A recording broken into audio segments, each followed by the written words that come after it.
What's up mga kapatid, mga kaibigan, mga giliw natin mga manonood at subscriber dyan.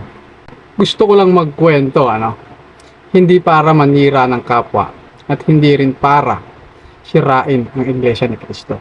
Ito po ay pagbibigay babala sa mga kapatid, lalong lalo na sa mga nagsisimula pa lang sa loob ng Iglesia. This story is based in my own experience, how Satan destroyed my family. And how Satan trying to destroy my faith in God at sa loob ng Iglesia ni Cristo. Mga aral at natutunan ko dito. Alam nyo naman siguro ako, especially sa mga vlog ko at sa pagtatanggol sa loob ng Iglesia ni Cristo dahil ito ang content at gamit ng channel ko bilang si Calvo TV. At minsan na rin ako na-invite sa Central para dumalo sa Content Creator Symposium. At siguro napanood nyo na rin naman po siguro yung mga kanyang vlog ko. Hindi na po ako magpapaligoy-ligoy pa, sisimulan ko na po yung kwento para magbigay babala at magbigay aral na rin sa karanasan ko sa loob ng Iglesia ni Cristo. Tunay nga talaga na kapag hindi ka kayang sirain ni Satanas sa paniniwala at pananampalataya mo, gagamit siya ng taong pinakamalapit sa iyo at yun ang gagamitin niya para sirain ang paniniwala at pananampalataya mo. At ang pinakamalupit pa nito, tama nga rin ang sinasabi ng karamihan sa loob ng iglesia, na wala sa labas ng iglesia ang kaaway at kalaban. Kung hindi nasa loob, nagpapanggap at sisira ng pananampalataya ng iba. Sisimulan ko yung kwento sa unti-unting pagbabago ng asawa ko mula sa kanyang pag-uugali, pagpapakita at pagtrato sa akin at sa aming mga anak. Pinasok ko siya at tinulungan kong makapasok kung saan magiging isang lady guard siya sa isang sikat na theme park dito sa ating bansa sa lugar ng Laguna. Malaki ang tiwala ko sa asawa ko, hindi lang dahil sa mahal ko siya, kung hindi Iglesia ni Cristo kami at ang mismong OIC nila ay isang Iglesia ni Cristo rin at diakonesa sa loob ng iglesia at sa aming lokal. Nag-start ang pagdududa ko mula nang magbago ang pag-uugali niya. Noon ay maalalahanin siya, bigla-biglang nawala iyon. Na kung noon bago siya umalis, hahalik at pag-uwi ay hahalik din. Pero unti-unting nawala yun. Kada uwi niya, meron siyang bitbit na problema. Problema na hindi ko maintindihan kung saan nanggagaling at pag-aawayan naming dalawa. Lagi niyang ipinagmamalaki na marami raw tumutokso sa kanya sa trabaho, na marami raw sumusubok, naligawan siya kahit alam nilang siya ay pamilyado. Wala naman ako sa kanya at sinasabi ko naman sa kanya, alam mo naman ang limitasyon mo at alam mo naman ang rules natin sa loob ng iglesia.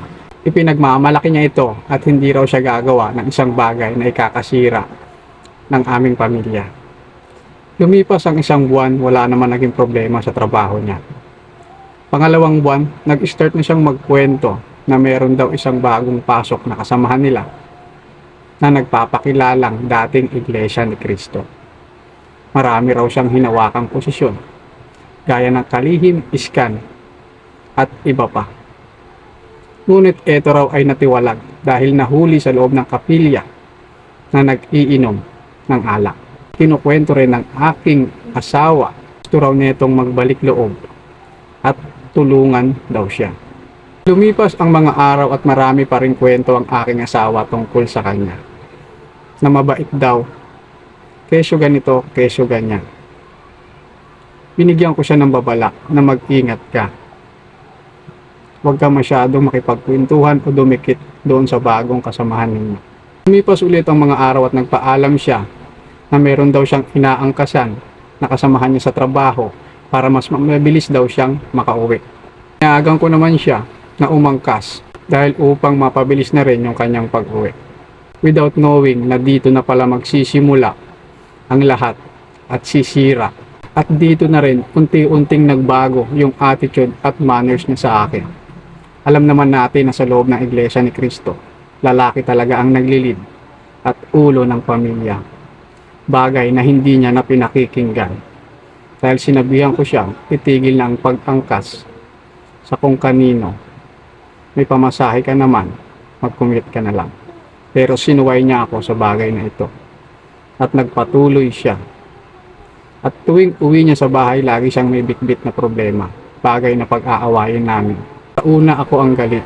Pagdating ng mga ilang minuto, matiturn na yung kwento. Siya na ang galit. At ako na ang sumusuyo. Lipas pa ang isang buwan at isang buwan na rin akong nagdududa kung bakit nagkakagano ng asawa ko.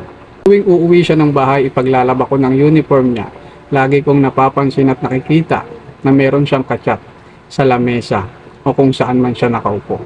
At tuwing dadaan ako sa harap niya, lagi niyang ibinababa kaagad yung telepono. Kaya tumindi ang pagdududa ko. Tumindi rin ang kalungkutan ko noon dahil bakit nagkakaganito. O patuloy pa rin kaming sumasamba nun. Sabay-sabay kaming pamilya, dumadalo sa mga pagpupulong sa loob ng iglesia. Ang araw na sobrang tindi na ng pagdududa ko at hindi na kaya ng pag-iisip ko kung ano yung nangyayari. Dahil nga sa unti-unting pagbabago ng asawa ko. 3 araw akong nanalangin noon sa Diyos. Tuwing umaga bago pagkagising ko kasama ng pagluha at pag-iyak. 3 araw kong ipinalangin sa Kanya na ipaalam sa akin kung ano ang nangyayari sa asawa ko. April, araw ng banal na hapunan sa lokal namin. Alam naman natin na ang pagbabanal na hapunan ay may mga kaakibat na aral. Pagpapala o di kaya naman sumpa at paghuhukom ng Diyos ang tatamuhin mo kung tatanggap ka ng tinapay at katas ng ubas na meron kang bitbit na kasalanan. Kalipas ang 2 araw matapos naming magbanal na hapunan, nahuli ko ang asawa ko na merong kachat o ng banyo namin. Kita ng 2 mata ko na meron siyang kinakamusta kung nakauwi na ba ito at kumain na. Siyang pinasok sa CR pero wala na akong naabutan sa cellphone niya kung hindi isang buradong mensahe at hindi ko na nakita kung sino nakakamusta niya. Kinumpronta ko siya at kinausap kung sino yung lalaking kausap niya. Nagkwento naman siya pero hindi ko alam kung totoo. Dahil ang kwento niya, ang kachat daw niya ay nasa malayong lugar at 1 buwan pa lamang niya ito kinakausap. Tumango lang ako at kunyari naniwala sa kwento niya. Hanggang magkaroon ako ng pagkakataon na hawakan yung cellphone niya. Wala akong nakita na mga mensahe o mga litrato. Hanggang sa aksidente kong mapindot yung recently delete image o mga litrato. Ko nakita lahat ng litrato at kung sino yung lalaki na kausap niya. Magkakayakap sila at nakarating na sa iba't ibang lugar. Probinsya ng Laguna. Dito nang nagsimula gumuho ang mundo ko dahil sa ginawa niya. Dito ko rin napatunayan ang banal na hapunan ay totoong nakakatakot talaga. Dahil pag meron ka talagang bitbit na kasalanan, sumpa at parusa ng Diyos ang tatamuhin mo. At yun ang nangyari sa pamilya ko. Dahil tumanggap yung asawa ko ng banal na hapunan na meron siyang bitbit na kasalanan. At hindi lang basta kasalanan, sobrang bigat na kasalanan. So hanggang dito na lang muna, abangan nyo yung part 2 mga kapatid, mga kaibigan. Marami pa kayong matututunan at marami pa akong patutunayan how Satan destroy my family at kung paano kami sinalba ng Diyos sa pagkalugmok na ito.